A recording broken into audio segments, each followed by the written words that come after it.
ora pangling surtayi. Anoman dasar para nyata. Dampyak-dampyak lakuning para sata Kurawa bener ngendikaning Begawan Sadawala. Yen to Begawan Durna ora bakal wani delangap-delangap ucape. Kemewat kaya ngregem jimat, kaya wani ndilat wesi abang ana ngersaning Sang Begawan Sadawala. Cetha yen to nggawa para sata Kurawa. Ayo semingkir. Pertapan Kembang Suri bakal tak bumi angus. Kowe iso tekan pertapan Kembang Suri lamun iso nyempal ku andane Anoman. Piye? Iso nyempal ku andane Anoman. Babu. Wanggem mbok sepelekke Surtayi. Ayo majur jangkah. Tak untapake marang kayiwanganing Bathara Yamadipati. Lena pangindamu tak nggo gatheng sirahmu kowe Surtayi.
Jebul dadamu malah.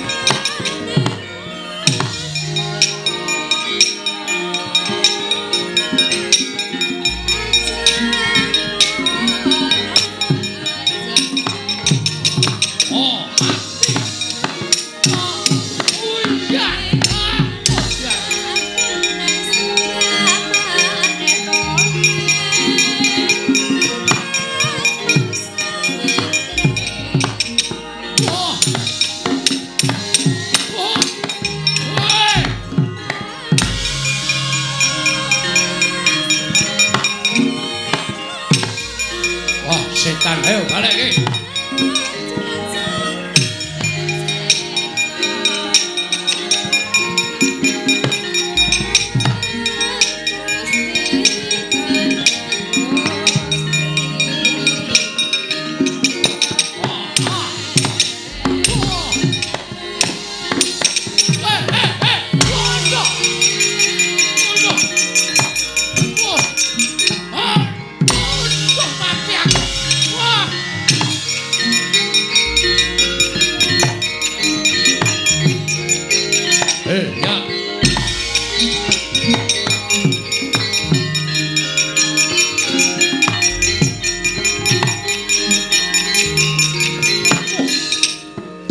Dar. Iblis lalat. Ketek tuwa ora mutar-mutar.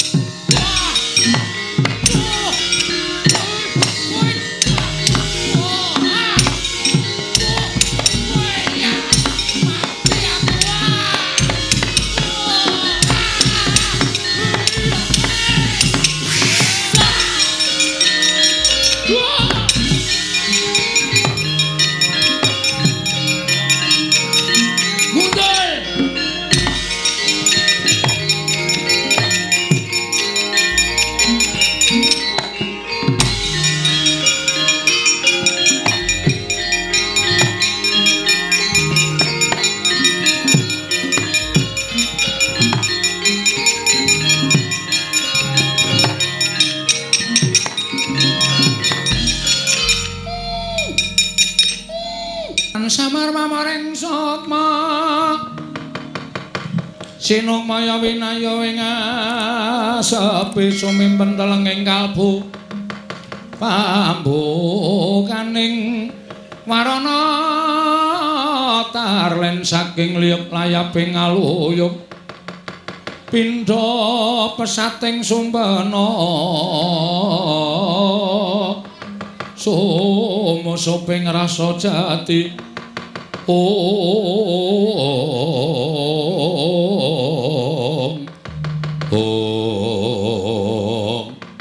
Datan kawusa manjing-mutun gupit sanggar saruk nelogan toko capo rekana pati hari sing nguning awis sangganing para sata kula pating bleber pating Jakarta Mina katemping Jawa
mangung siring sata Kurawa kambah ongge surukatite merut layut sagung praratu sang satama sang kapilayu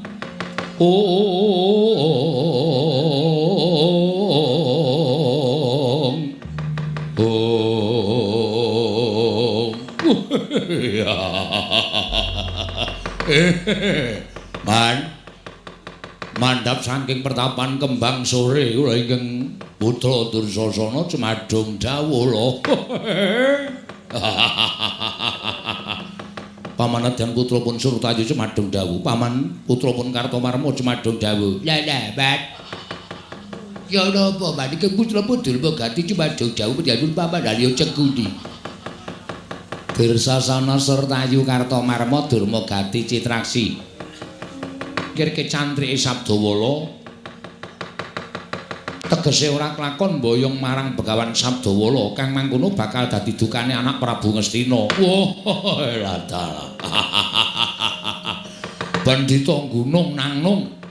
Pandhita saka gunung. Piye kok meneng? Sampeyan ra omong mau-mau. Wah, tiwas kene bengok-bengok. Piye? Nggo wangsul. Lho. Kok bali piye? Mau ora kaya-kaya lemu matur kok saiki bali. Kudu ndok rangket. Yen kowe iso ngrangket santri ing Sabdawala, kowe iso mboyong marang Begawan Sabdawala. Ning yen ora iso, ya wis awak dhewe bali nglenthung ora bakal entuk gawe Dursasana. Wolah. Nek wau kula pikir cantrik-cantrik ini wong Karang Pradesan, wong mriku mawon. Ning gandeng sampeyan paring dawuh. Cantrike Anoman ali Antasena. Alon-alon, Man. Alon-alon piye? Dipetung sampun ngantos buntung tembe wingkingipun. Mergo Anoman Antasena niku wong ampuh-ampuh, wong digdaya. Lah, rak tenan to, aku wis ngerti kok.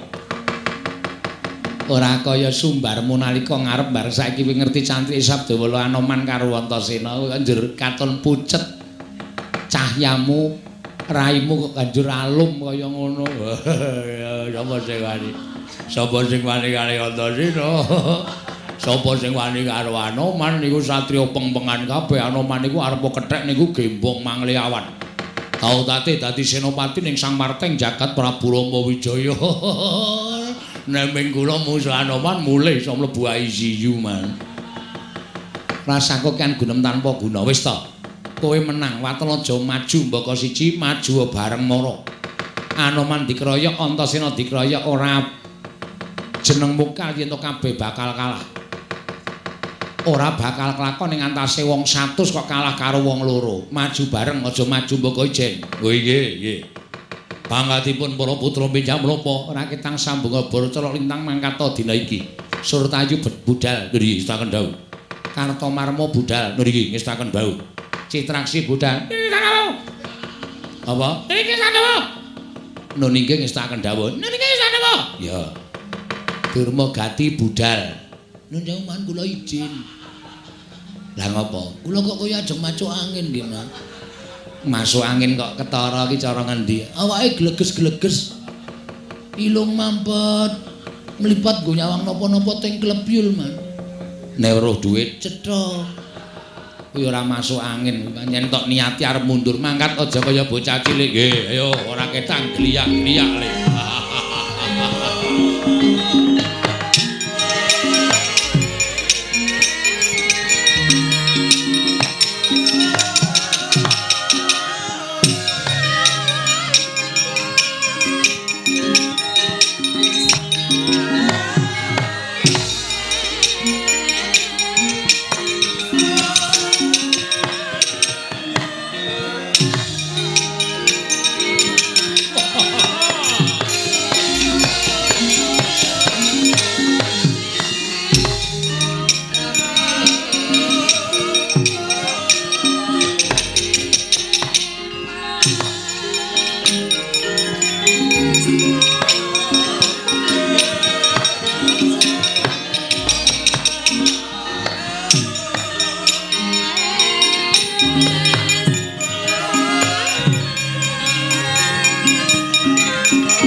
Kepapak keperanggul mungguing ayuda kepapak bawat bentar bawat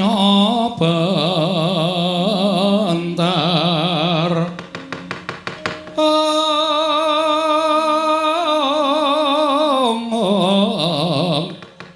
kepapak mungguing ngaloka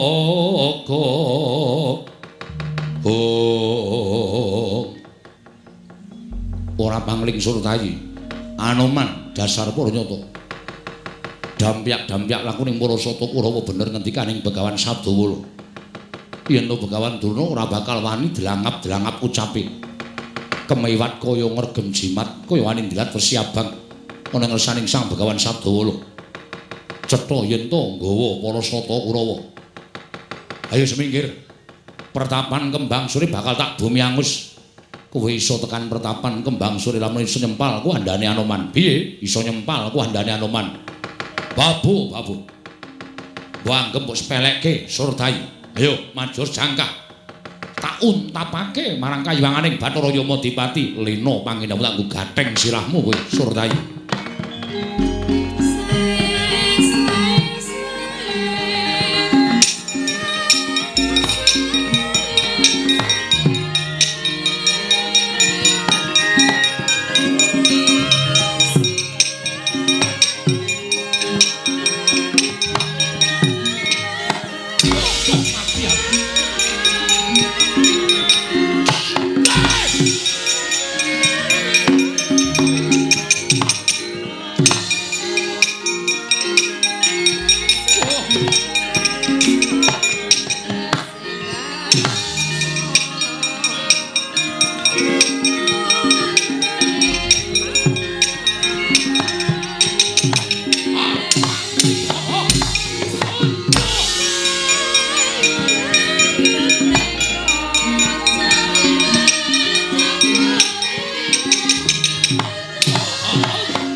jebul dadamu ora.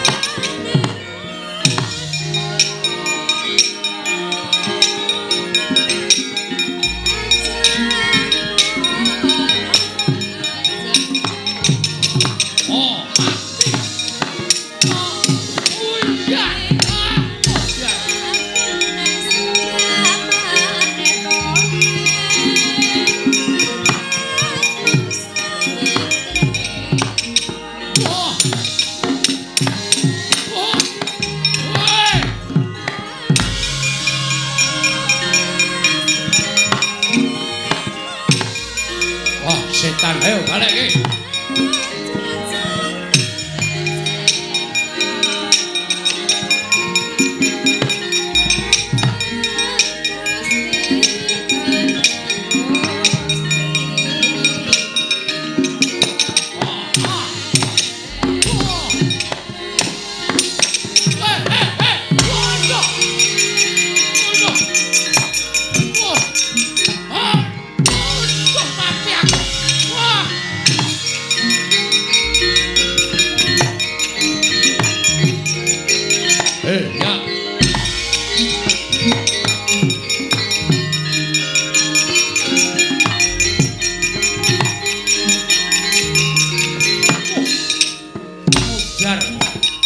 Iblis lanang ketek tuwa ora mutar-mutar.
Iso ngalahke munyuk aku.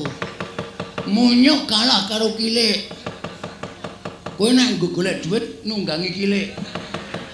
Jenenge ledek munyuk. Ayo mlene Anoman. Ora kaya bocah cilik. Mungsumu aku.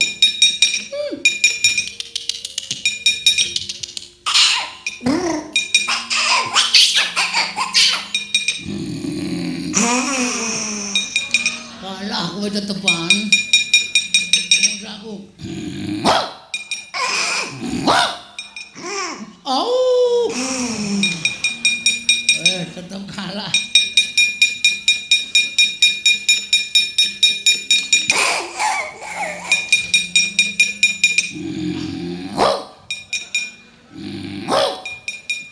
Ora tak gantung kirike. Wis malih onta Cina to? Wis. Tak kira Ji Anoman iki. Ji Anoman awake beda. Ji Anoman yen diwulu aku ora kok. Kok cukul lho? Ora. Ya anane ngene iki. Ngopo Pak Dik? Kembang cule tak obong. Lho, kok njur awur-awuran. Kembang sore iki eneng sing duwe. Ya iki Begawan Sabdawala, ora sak penake dhewe tak obong. Nek arep ngobong karo kembang sore aku ora trima. Sebabe aku cantrik kembang sore. Kena ngobong kembang sore. Ngalahno Antasena. Kudu ngalahke kowe? Ya wis lah, blas sida. Piye to iki kok ora sida iki piye? Pak D iki satriya lho. Pak D iki satriyaning praja, satriyaning praja Ngastina. Nek nganti maju ketemu karo musuh ora sida gelut ki nek cara aku isin. Ayo perang yo. Aku kalah karo kowe. Lho aja kalah sik. Kalah aku. Yakin aku kalah. Ora isin apa kowe? Isin ngopo? Delok wong semene kok nganti ngaku kalah. Ora wirang. Lah.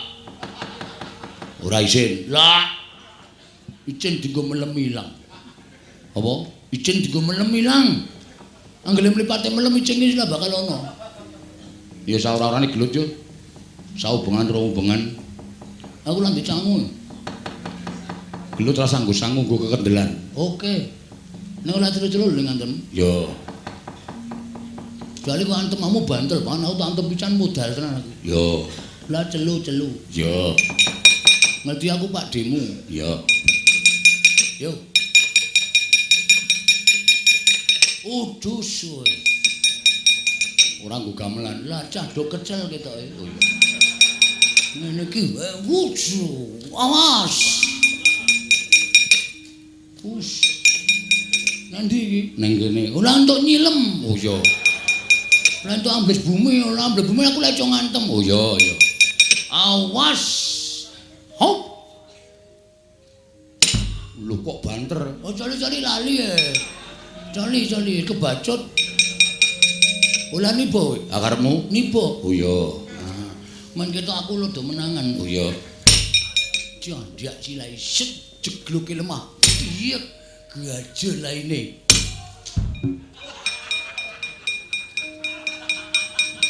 Ngopo, Dik? Janggutmu atos banget ya. Sikilku kalah nganjan. Mundur. Ah, yo. Oh, ya.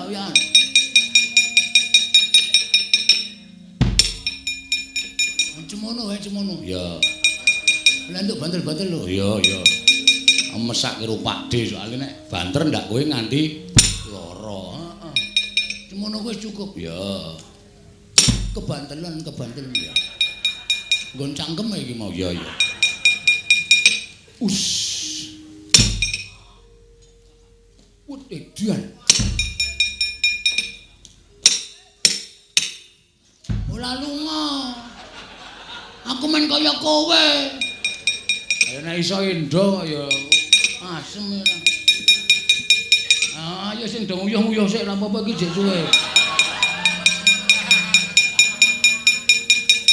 ora. Mati dinangku, mati kowe. Aduh suwet. Nggo gaman. Ya. Tenanan ora? Ola. Oh iya. Waduh. Cak entuke iki lho nyile bakul degane. Oh iya.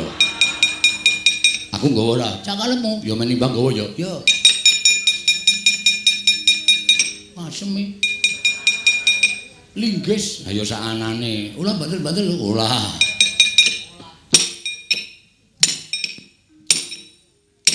Wah, lame iki. Heeh. Sik. Hop. Wis kalah kok hubub. Aku cendek gamane. Oh iya. Cukup. Aming graji kok. Wah. Kiai Celkel. Apa? Kiai Celkel. Circle iki. Celkel. Ngegrati gulu. Oh. Circle. Celkel. Udus. Anjukonane. Ya cukup. Apa kuwi cetok? Ya.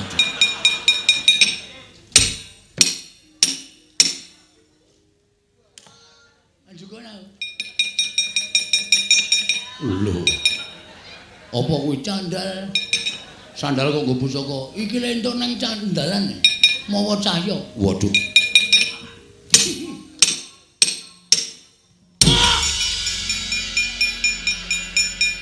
Masaku kok entek-entekke tenaga. Dir.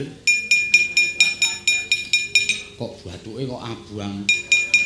Kok ndur biru, kok njur menjoto. Mundur le. Liyane men tumandang karya. Lho. Untuk cino ngapusi man. Ngapusi apa? Jalane alon-alon bantul nutuk ndas kula. Nganggo linggis. Mun manggaken. Ya, Cultayu kalah mundur. ngerti aku. Kalto Malmo kalah mundur. Ngerti. Dulmo ganti kalah Mundur. mundur. Sapa sing arep maju?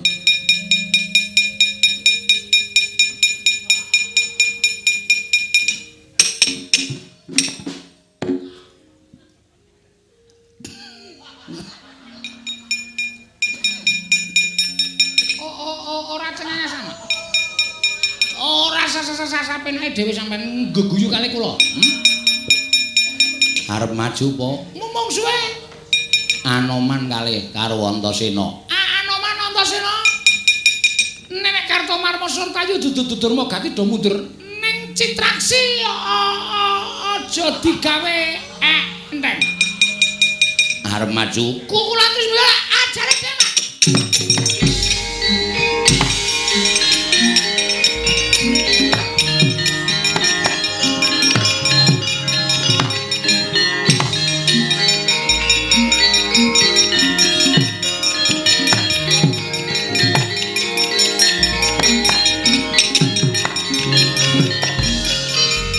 DJ Traksi Antasena pancen kepara nyata. melayu banter banget Nggo goleki cantrike Sabdawala. aku cantik Sabdawala Kowe cantrike Sabdawala. dasar para nyata Mama. Mati dening aku Edan.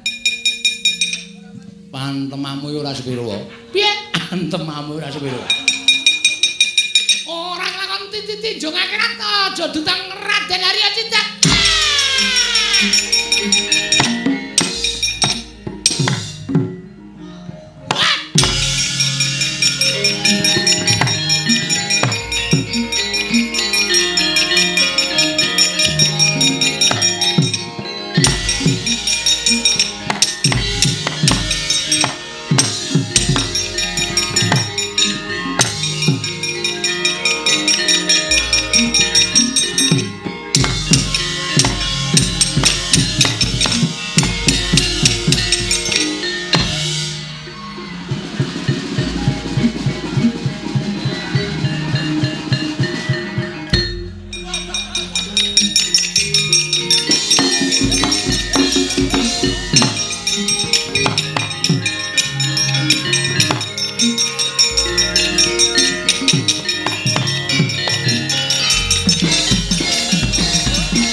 Gosek. Berhenti. Maju perang biasane kanca-kancamu iki do kalah. Mundur kowe brangkang kok kowe joget. Wong niki nek arep entuk kanugrahan ora kaya wong. Antasena tak antem. Rapopo kula diantem bales Antasena.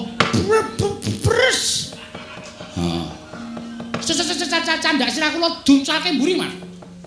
Kowe eling ora? Eling. Oh. Terus tiba teng terus tiba teng ngarepe asu Anoman. Bres diantem Anoman kula. Bres. Candak sirah kula duncake mburi. Brubut. Oh. Kula kita nek tiba teng ngarepe Sarimi. Sabdawala. Jujur bulan ini tiba-tiba ngarepe wong wedok lemu banget. Wow. Teteng dodo ana tulisane Sunyahni. Oh iya. Sesajake kaget wonge. Oh. Tiba blek. Langsung kula diantemi bres.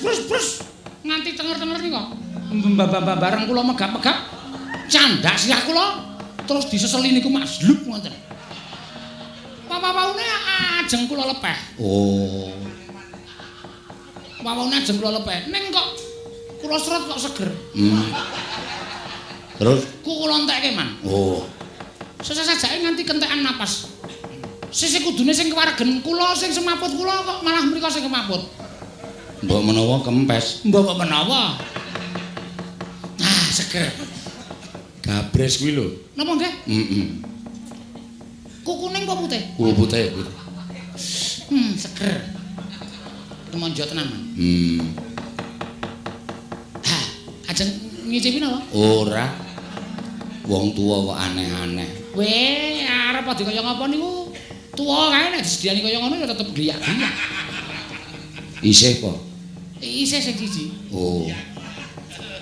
Nah, dinikmati ya dimendinake mboten apa-apa. Dur, Nun. kowe arep maju apa ora, Le? Nun, Kowe arep maju apa ora? mboten ajeng-majeng. Pun kajenge mboten napa-napa. Ora isin Musa Anoman Antasena. Wah, isin lara ya cilaka. Mbok isin pun mboten isin ra apa-apa ning ora usah maju, ora usah babak bunyak awake. Pun kajengipun Kakang Duna pripun? Mangsa mikir Depate. Sabdawala kuat nampani Kyai Cundamane. Oh, kula meguru karo Sabdawala.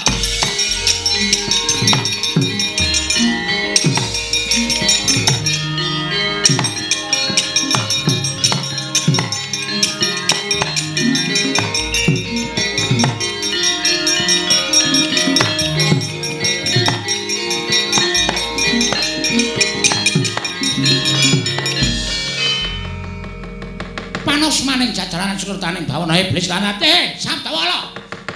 Kowe saka brabe sangaring para Sata Kurawa. Aja kirang-kirang kemuya apa sing katon. Pusaka kadewatan Kyai Cundamalik ora minggatan. Jojo cacamu ora tekaning pacul.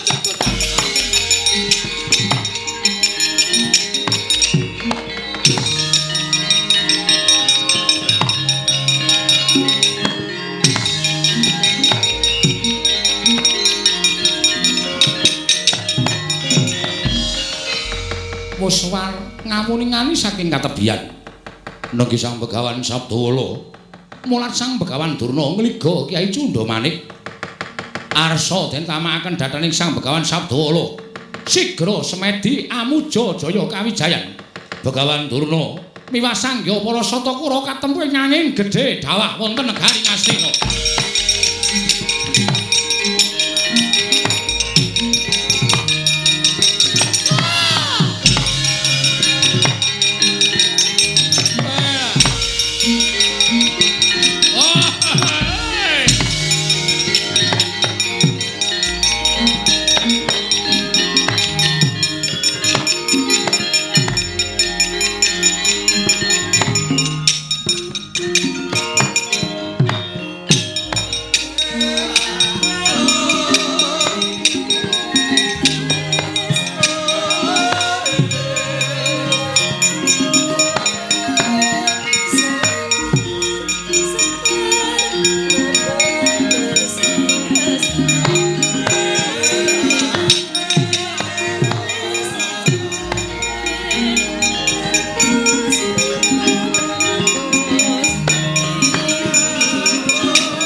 Sampun prateng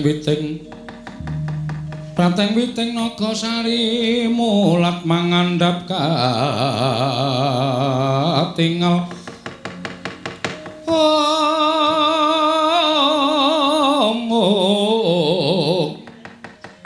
mulat mangandhap katringal wanudya yukara ageng menawi boten saking pambiyantu paduka menemban tartemtu pertapan kembang sore menika lebur tumpur tanpa dadi. Krana kula ngertos dhateng kekiyatanipun Kyai Cundamanik. Begawan Durna sing sajake wis kelangan akal nggone bakal mboyong Begawan Sabdawala. Man wonten timbalan.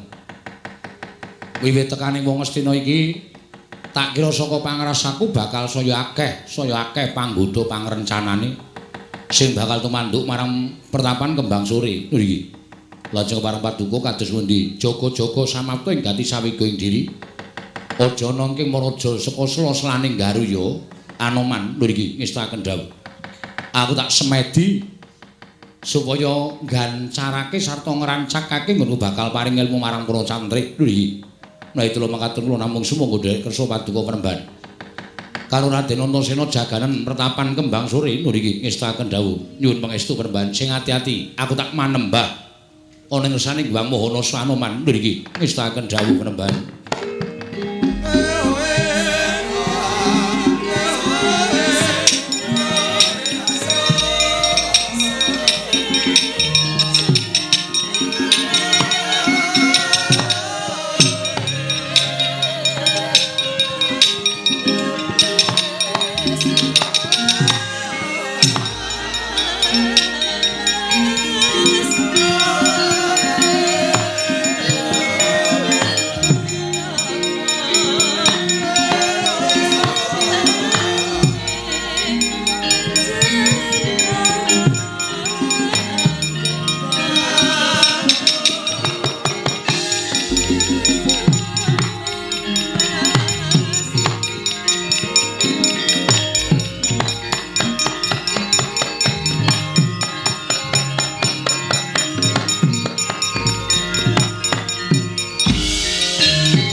Driya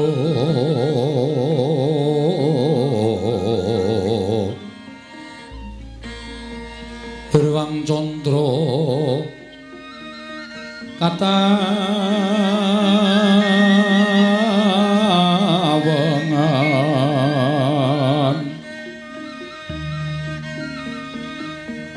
Songo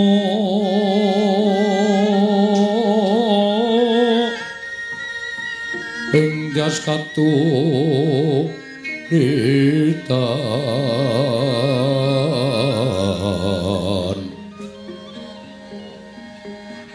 limut kabiyataning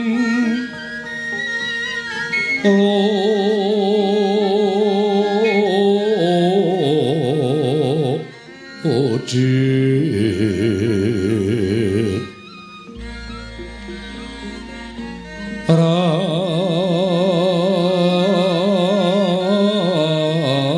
Ramendri ya ma nawo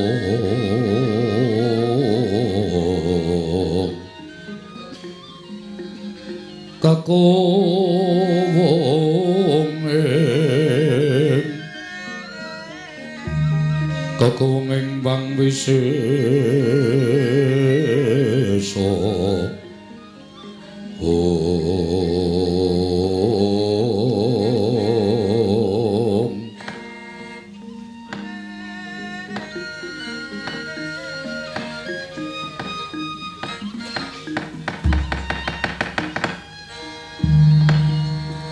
Sode selikur dina tobat ora kaya sagedakan iki anakku nggih atmajanku bagus wong gagah kala ana dawuh mapa biyung pendak-pendak pun ibu rada mingset saka ing palenggahan sirat majaku ora nate keri tansah nyaketi marang papan pelengganing pun ibu nggih sejatine ana apa to Bathara Kala mara gage matur marang ibumu aku yen to pancen kowe darbe panjaluk ngopo yen to pancen kowe darbe pamutah ngopo Bathara Kala ladala bojreng iblis lanat padha jek-jekan biyung Bathara Kala piye rumangsa getun getuwung nggonku urip ana ing alam padhang nadyan ditahake dening kaki guru minangka dadi sudarmaku lan biyung durga ing minangka dadi ibuku nanging saknyatane uripku tanpa beda kaya wong papariman Ngulandara Bathara Kala biyung durga piye aja sambat kaya ngono ternyatane nadyan to dikaya ngapa sira iki minangka dadi ganeping Jawata ya tak akoni yen to aku iki dadi ganeping dewa nanging uripku ora kaya dewa-dewa ing mapan ana ing kayiwangan uripku ora kaya dewa-dewa ingkang tansah saged kelani Wang Pikulun Bathara Manikmaya apa to sababe dene aku matur ingkang kaya mengkono mbok menawa biyung dirga wae wis prisa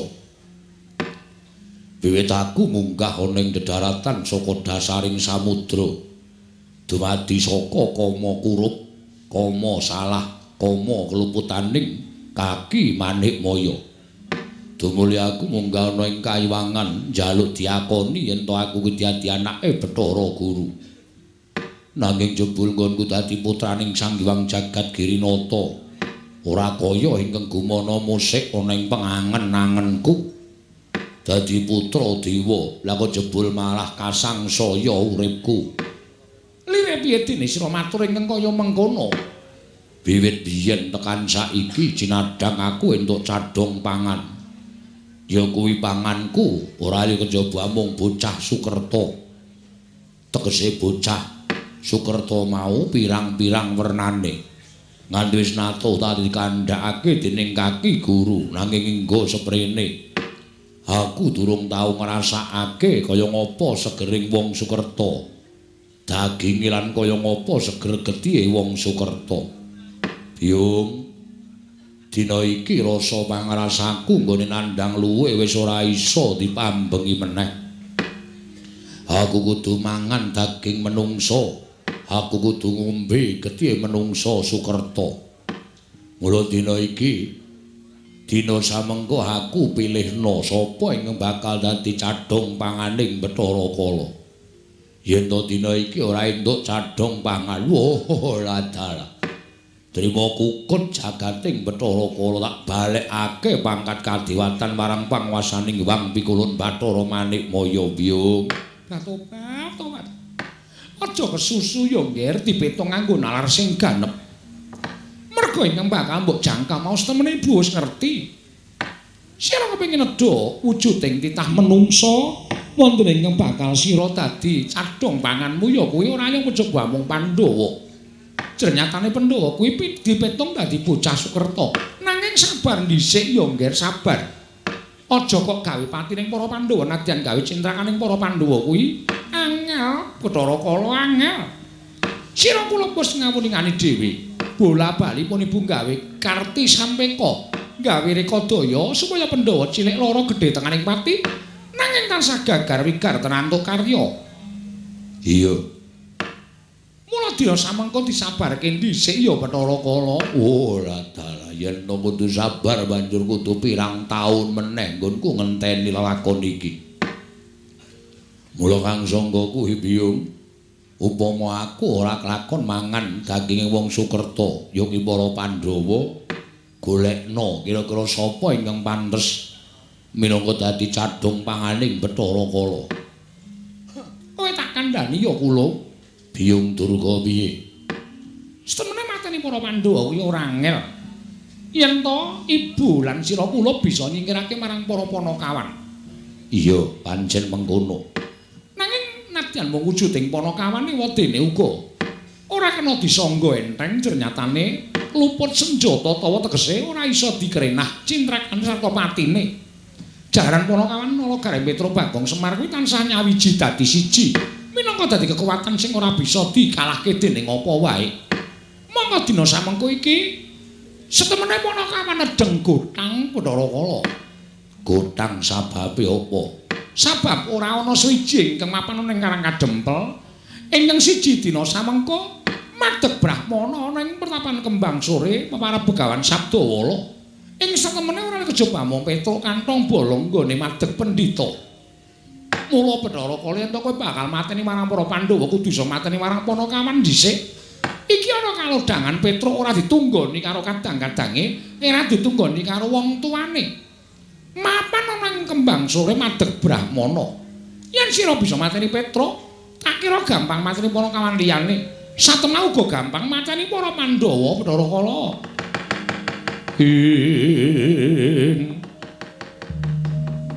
Putra Pandhawa tata gati Wisraya. Hendriyaksasara Maruta Pawana Bana Margana. Oh, latala. Apa pancen bener mengkono? Iya. Setemenipun Ibu ora Pak, ora wani arep buka wadi iki nanging gandeng adreng panjaluke anakku lanang ndak tresnane Bathara Kala mula monipun dhisik marang panguwasaning Gusti mbuka marang wadining Begawan Sabda ing mapan pertapan Kembang Sore. Oh, latala. Yen ngono Petruk nggone mapan dadi pendhita ning pertapan Kembang Sore ora ditunggu dening bapakne lan ora ditunggu dening kadang-kadange. Mung ijen tanpa ruang Bathara Kala. Oh, la iki dadi pancatan. Nggonku bisa mateni salah sawijining Panakawan. Yen Petruk tekaning pati mateni Semar Gareng lan Bagong ora bakal kangelan. Luwih-luwih mateni para Pandhawa yen Pandhawa suwal saka Semar sak anak-anake ngibarate kaya dene angel mijet wae ngranti suwe banyu sinaring. Mengono ngger. Lha ana dina samangka aku tak budal mapan ning pertapan Kembang Sore. tak cidrane sugenge Begawan Sabdawala supaya mengko bisa tekaning pati lan aku iso ngrasakake kaya ngapa seger getih Begawan Sabdawala lan bisa ngrasakake kaya ngapa enaking daginging Begawan Sabdawala mengkono Bathara Kala ya mula kang sangka kuwi aku njaluk pamit biyo pamestu ingkang dak suwun ora bakal tegakake nggih pun ibu bakal tuntas sak laku jantramu anakku Bathara Kala iya ibu biyo ngaturake panuwun ingkang tanpa kepinggan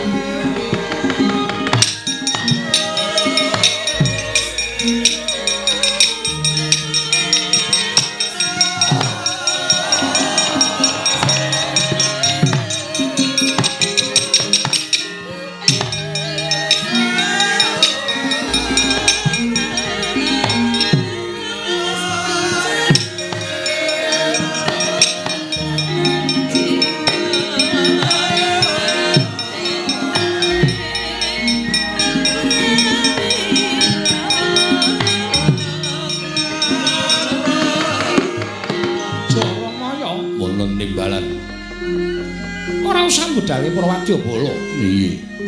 Mengko mundhak dadi kawigatening para kawula para titah menungsa. Iya. Reksanen wae dandang mangure ya Jaramaya non nistakaken dawuh.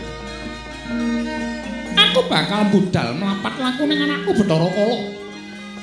Adoh bakal tak ceraki cerak bakal tak doi. Oh iya, nistakaken dawuh. Sembah kula ngendharaken Jengkar Paduka Pandya Petari.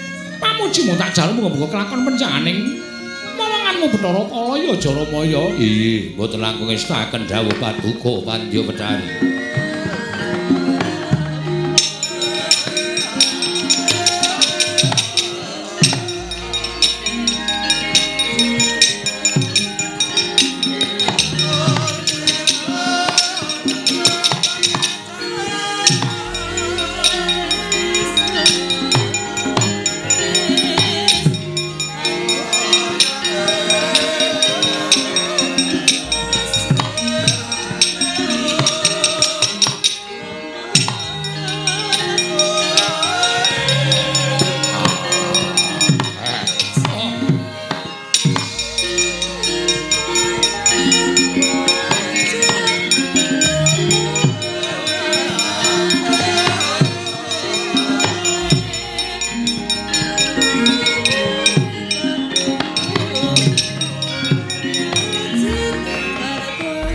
Kakangro sesumbar lindho bumi kuncing ku maludha kuntur gato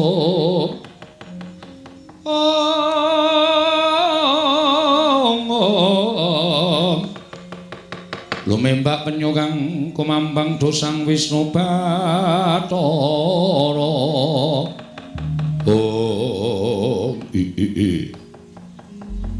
ora ana babar pisan jebul entuk dalan saka pengendikaning Biyung Durga ingkang bakal menehi pangan kalawan aku ora dalah selak luwe rasaning wetengku ora kisenan apa-apa pirang-pirang taun suwene hak jujuke pertapan kembang sore Begawan Sabdawala ora ngerti laku ning Bathara Kala. Tak krek janggamu tugel tel gulumu.